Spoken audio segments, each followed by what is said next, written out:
La bamboche démocratique, anatomie d'un effondrement annoncé. Par Nirva Florent Bruno.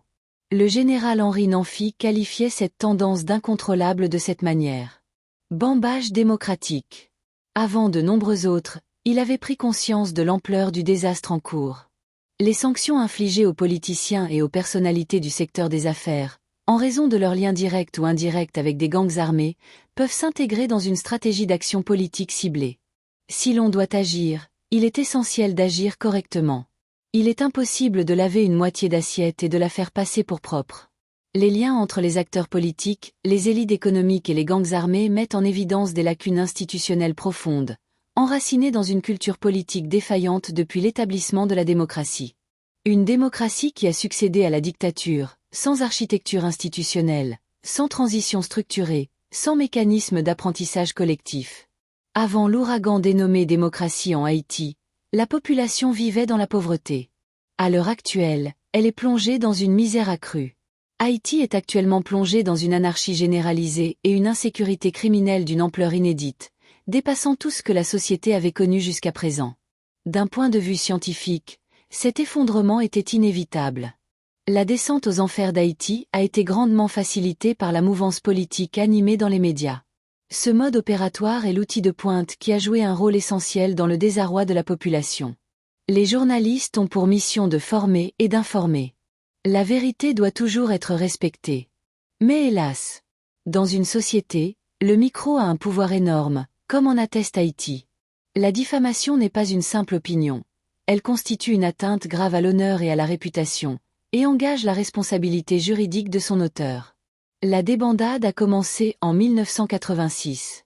Une population déchaînée soutenue dans des médias, le sensationnaliste à son comble. Avec une complaisance incroyable, les dirigeants d'alors ont été entraînés dans la transition brutale d'un régime autoritaire vers un système démocratique importé. Ce « cadeau démocratique » était toxique, mais il a été accueilli avec enthousiasme. Pour rendre l'acceptation plus facile, des programmes d'assistance et des artifices institutionnels ont été ajoutés pour donner l'illusion de stabilité. Le pays a été pris au piège. De la pauvreté à la misère, de l'obéissance à la rébellion, de l'ordre autoritaire à l'émergence anarchique. La démocratie, quelle que soit la classe sociale, n'a jamais été réellement mise en place en Haïti. Une économie en déclin, des disparités sociales et économiques extrêmes. Un système éducatif qui se fragmente à plusieurs vitesses, des préjugés profondément ancrés.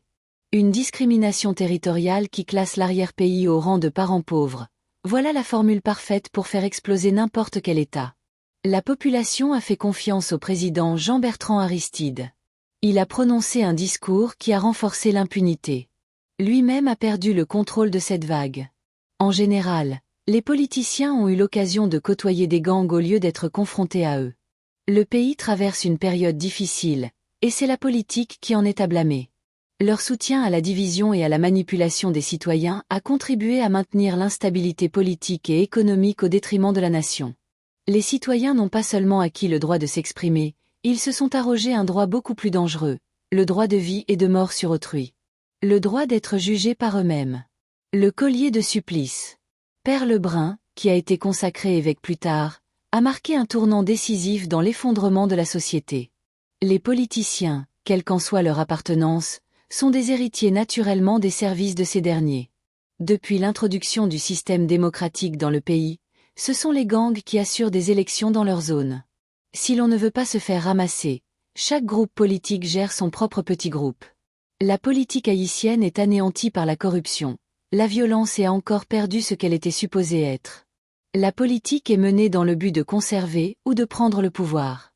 Les causes directes sont les divisions et l'instabilité, ce qui ouvre la voie aux ingérences étrangères, créant ainsi un cercle infernal. La déréglementation totale de la société et l'affaiblissement de toutes les institutions sont le résultat de cette pratique du pouvoir. Il faut comprendre une chose essentielle, l'impunité a gagné la bataille du temps. Elle s'est établie de manière durable, s'est institutionnalisée et est devenue la norme. Là où l'État a abdiqué, la violence s'est substituée au droit. Là où la loi a disparu, la force est devenue l'unique langage. La crise en Haïti ne dura pas éternellement. Haïti vit l'échec d'une transition démocratique mal pensée, mal accompagnée et cyniquement exploitée. Nirva Florent Bruno. Présidente Mouvement. Soldat Haïti Haïti Soldat. Soldathaïti@gmail.com